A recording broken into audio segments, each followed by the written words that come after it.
नमस्कार दर्शक मित्रों, बात करेंगे हम आज हॉस्पिटल और जो मेडिकल स्टोर है उन लोगों की सांठ-गांठ को लेकर। काफ़ी दिनों पहले सोशल मीडिया में एक वीडियो वायरल हो रही थी छिपा वेलफेयर हॉस्पिटल और जो है हुसैनी मेडिकल स्टोर्स की कि जो छिपा वेलफेयर हॉस्पिटल में अगर आपको एडमिट होना है तो हुसैनी मेडिकल स्टोर से आपको दवाई लेनी पड़ेगी। उसी के चलते इस पूरे मामले को उजागर करने में जिस बंदे ने इस वीडियो को वायरल किया था और पूरी तरह से इस मामले को लोगों के सामने रखा, और जो यहाँ पर ट्रस्टी है, जो अस्पताल के साथ में जो काम कर रहे हैं स्टाफ के लोग हैं, उन लोगों का ये जो पूरा सांठ-गांठ चल रहा है मेडिकल स्टोर्स वाले के साथ, तो उन्हीं से हम बात करेंगे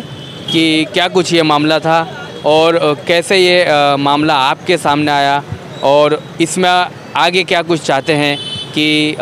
अब इसमें सरकार की तरफ से उनको क्या मदद मिले ताकि ये अस्पताल की जो सांठ-गांठ है वो ख़त्म हो और जो आने वाली गरीब जनता है यहाँ अस्पताल में और उनको कम से कम खर्चे में उनका इलाज हो सके। इनका नाम तस्लीम मोहम्मद शमशीर है और उन्हीं से हम बात करेंगे कि क्या था ये पूरा मामला और कैसे इस प्रक्रिया को उन्होंने जो हेल्थ मिनिस्टर है, हेल्थ कमिश्नर है, उन तक ये मामले को ले जाया गया और उन तक ये मामले को पहुंचाया। और इस पूरे मामले में हैरानी वाली बात ये रहेगी कि जिस बंदे ने इस पूरे मामले को उजागर किया है, इस जो वीडियो को वायरल किया है सोशल मीडिया में, उसको ट्रस्टी के द्वारा धमकी दी जा रही है कि अब तो है जो कि अस्पताल में आकर दिखा और अब हमें जो कार्यवाही करनी है वो हम करेंगे। तो अब कितना कुछ इस मामले में इनको इंसाफ मिलेगा या आने वाला वक्त ही तय कर पाएगा।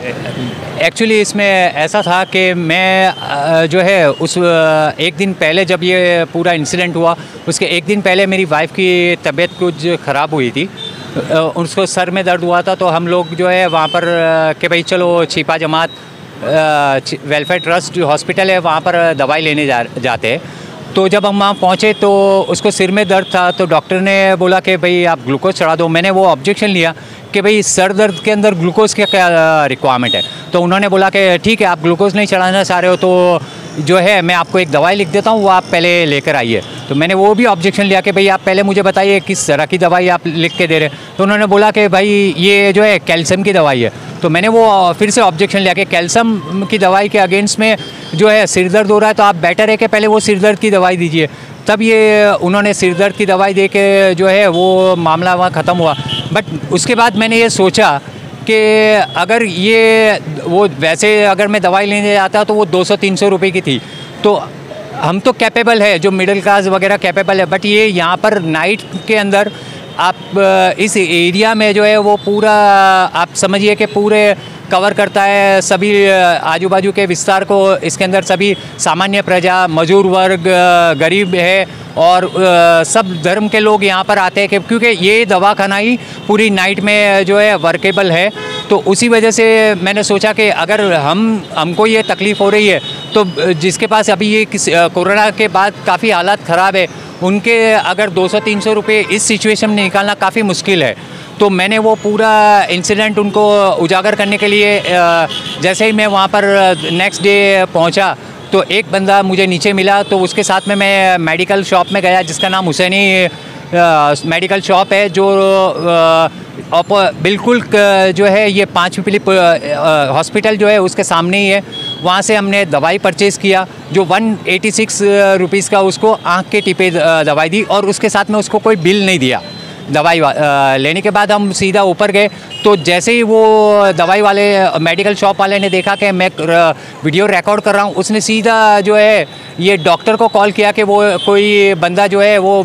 ये इस तरह का वीडियो बनाकर रिकॉर्ड करके गया। और उसी वक्त मैं जो है वो कैमरा मेरा स्टार्ट था और उसी वक्त डॉक्टर को वो कॉल आया, तब उनका जो बात चल रहा था वो सब चीज़ मेरे कैमरा में रिकॉर्ड किया। तब मैंने उनसे पूछा कि भाई आपने ये दवाई क्यों लिख के दिया, तो कि उनको ये तकलीफ़ थी, बट तकलीफ़ के पहले आपने उसको देखा नहीं और दवाई लिख के दिया। इस तरह से वो हर किसी को 300 या 500 रुपये की आराम से दवाई लिख के देते हो। और ये पूरा मामला ये है कि आपको वहाँ से पहले हॉस्पिटल से दवाई नहीं मिलेगी, आपको पहले हुसैनी मेडिकल शॉप, क्योंकि वो पूरे एरिया में नाइट में अभी जो है हुसैनी मेडिकल शॉप ही खुला रहता है, तो आपको वहाँ से दवाई लेकर आना है। फिर उसको वो दवाई को डॉक्टर आपके सामने ओपन करेगा और आपको फोर्स करेगा कि आप खा जाइए। क्यों कि वो दवाई लीजिए या खाइए, ताकि आप वो अगर दवाई वापस चेंज कराना चाहे तो वो चेंज नहीं होगा। और वो दवाई जैसे आप देखिए कि नॉर्मल जो दवाई है वो उसकी कंपैरिजन में 4 गुना जो है ज़्यादा रेट पे मिल रही है, और वो आयुर्वेदिक दवा है। मैंने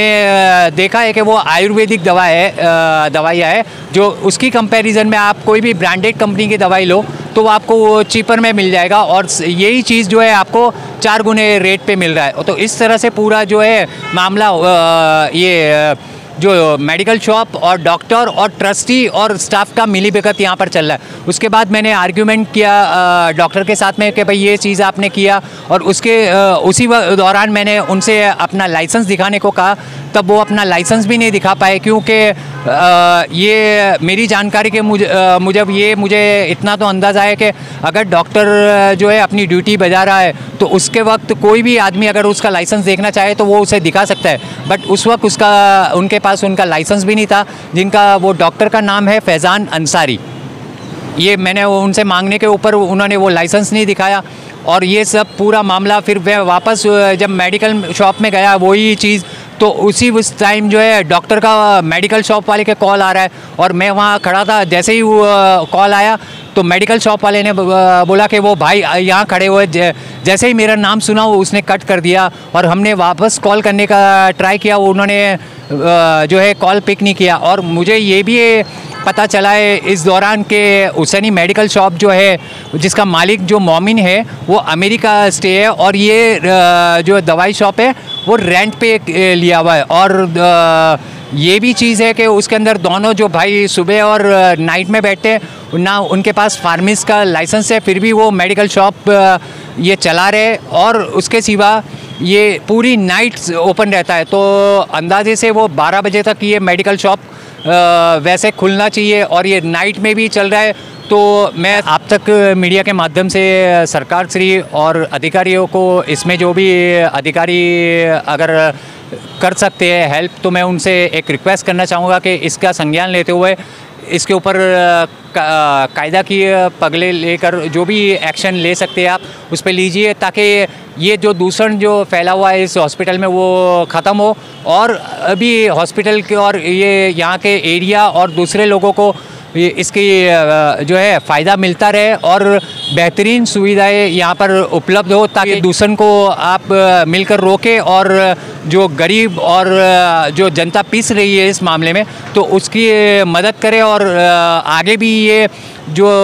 दवाखाना इसी शिद्दत से चलता रहे। और बट ये है कि ये जो ट्रस्टी और डॉक्टर और स्टाफ की मिलीभगत है वो पूरा उजागर हो, और उनके ऊपर अगर वो डॉक्टर भी नहीं है तो ये किस तरह से अगर वो इमरजेंसी में किसी को दवाई लिखते हैं तो कुछ भी करते हैं तो वो लोगों की जान तक ले सकते हैं। तो ये एक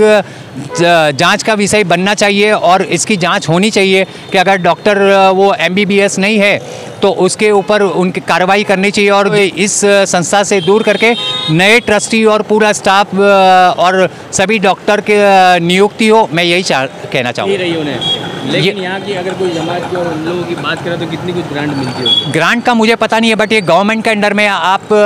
को मैं इतना कह सकता हूँ कि ये सेम चीज़ जो है आज मेरे संज्ञान में है, जो लोखंडवाला हॉस्पिटल, राज हॉस्पिटल और हमारा छिपा वेलफेयर ट्रस्ट हॉस्पिटल, इनको सरकार से ही ग्रांट आ रही है। बट आप उसका कल्चर आप देखिए और उसकी